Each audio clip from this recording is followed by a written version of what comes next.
सभी को मेरा नमस्कार। आप सबका स्वागत है आपके अपने channel Dhillon yoga and health में। दोस्तों, हम योग सूत्र पर चर्चा कर रहे हैं। योग सूत्र में विभूतियों के बारे में हमने जाना। जो बहिरंग योग साधना से जन्य विभूतियां हैं वो हमने पढ़ी हैं। इसके बाद हमने अंतरंग योग साधना से जनित समष्टि जगत विषयक संयम जनित विभूतियां भी हमने जो 12 हैं वो पढ़ चुके पिछले वीडियो में। आज हम व्यष्टि शरीर विषयक संयम जनित विभूतियां जो 14 हैं वो आज हम जानेंगे दोस्तों।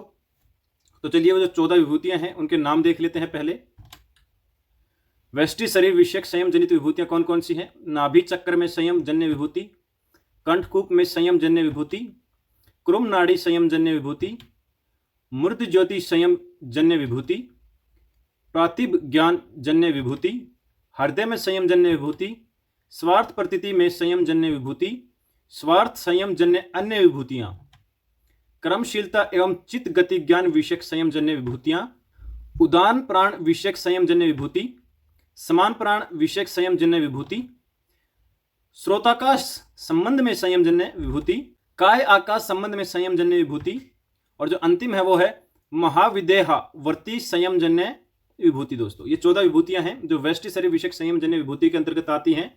अब इनको एक एक को देख लेते हैं कि एक शक्तियां जो है, ये विभूतियां जो है ये क्या हैं।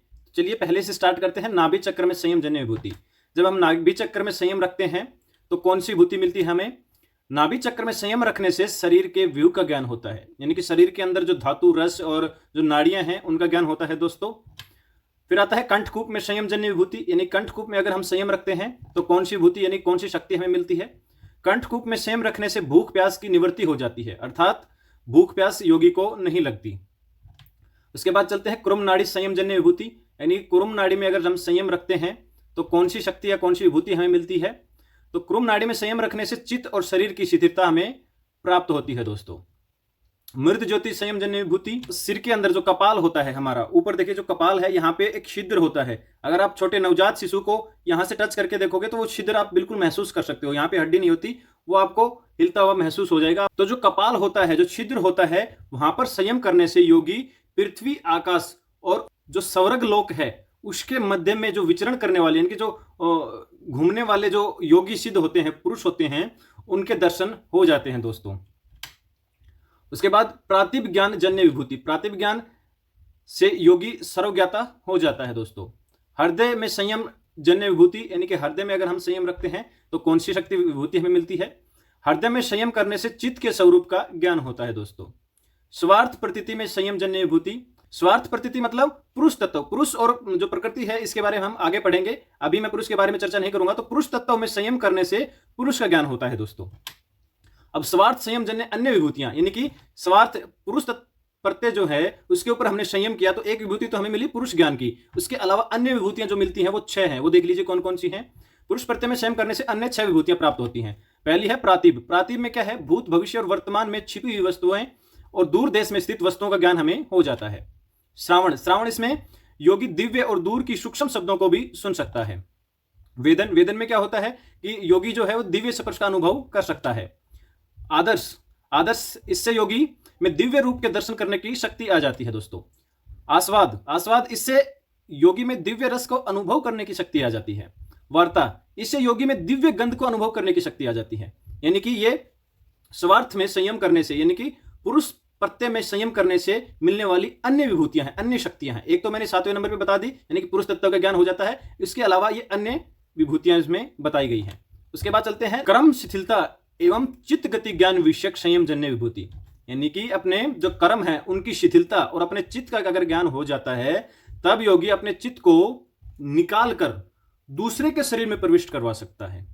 मतलब क्या हो गया कि वह अपने सूक्ष्म शरीर से किसी भी मृत या जीवित शरीर के अंदर प्रवेश कर सकता है। यह हमें यहाँ पे शक्ति या सिद्धि मिल जाती है। उसके बाद चलते हैं उदान प्राण विषयक संयम जन्य विभूति।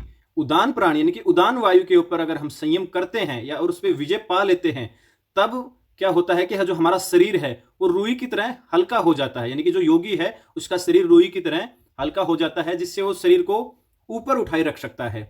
और उससे क्या होता है कि वो पानी के ऊपर और वो कीचड़ के ऊपर और कांटों के ऊपर आसानी से चल सकता है दोस्तों।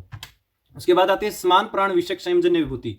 समान प्राण के अंदर अगर संयम करता है योगी तो उससे उसका जो शरीर है वो अग्नि के तरह चमकता हुआ दिखाई देता है। यानी कि उससे क्या मिलता है, क्या शक्ति मिलती है कि जो उसका शरीर है वो अग्नि की तरह चमकने लग जाता है, यानी कि अग्नि की तरह धधकने लग जाता है और चमकता हुआ ही दिखाई देता है दोस्तों।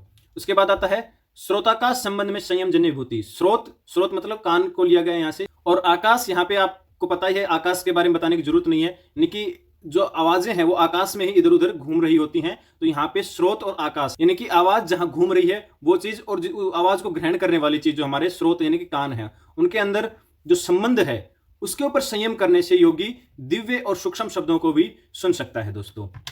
उसके बाद में चलते हैं काय आकाश संबंध में संयम रखना।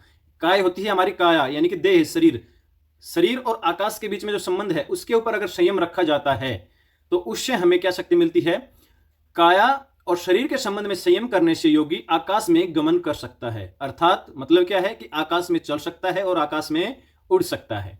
उसके बाद अंतिम आती है महाविदेहावर्ती विषयक संयम जन्य विभूति। मन को शरीर से बाहर धारण करने से, यानी कि महाविदेहावर्ती का मतलब क्या होता है कि जो अपना चित्त है, जो मन है, इसको शरीर से बाहर हम धारण करें। उस अवस्था में अगर हम संयम करते हैं तो क्या प्राप्त होता है हमें दोस्तों, कि जो आवरण है ज्ञान के ऊपर, जो ज्ञान का प्रकाश है उसके ऊपर जो आवरण है वो हट जाता है और योगी जो है वो सूक्ष्म शरीर से तीनों लोकों में भ्रमण कर सकता है। तो ये विभूतियां और शक्तियां मिलती हैं जो बताई गई हैं व्यष्टि शरीर विषयक संयम जन्य विभूतियों के अंतर्गत। तो दोस्तों कल जो हम वीडियो लेके आ रहे हैं वो ग्राह्य विषयक संयम जन्य विभूतियों के ऊपर होगा जो 2 बताई गई हैं। तो आज का ये वीडियो हम यहीं पे समाप्त करते हैं। थैंक यू, धन्यवाद।